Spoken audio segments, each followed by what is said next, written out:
Louisa Catherine Johnson Adams, as the first foreign-born First Lady, spent many years in European courts, where her language skills and tact helped her husband succeed as a U.S. diplomat. In Prussia and Russia, she was presented at court, built relationships with influential figures, and made it easier for John Quincy Adams to gather political information and advance American interests abroad. Back in Washington, her home became a key social center for cabinet members, legislators, and diplomats, and she used her receptions to build alliances that aided her husband's political rise, especially during the contentious 1824 presidential election. As First Lady from 1825 to 1829, she helped define the social role of the presidency and later quietly supported her husband's anti-slavery efforts, including contributing funds to free enslaved people. Her letters contain powerful lines that reveal her character.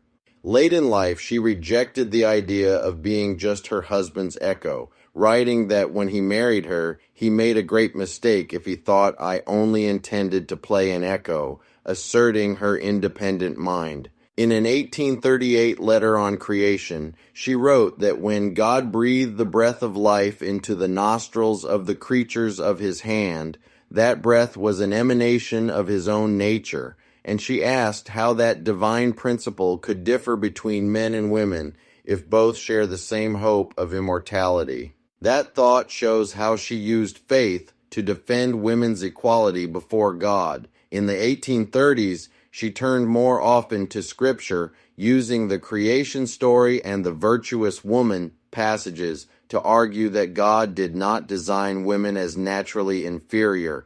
After being baptized into the Episcopal Church in 1837, she wrote more explicitly about sin, suffering, and hope, seeing God as the one who could bring meaning and growth. To be a positive influencer like Louisa, focus first on inner strength rather than public attention, since her influence flowed from resilience, humility, and quiet conviction.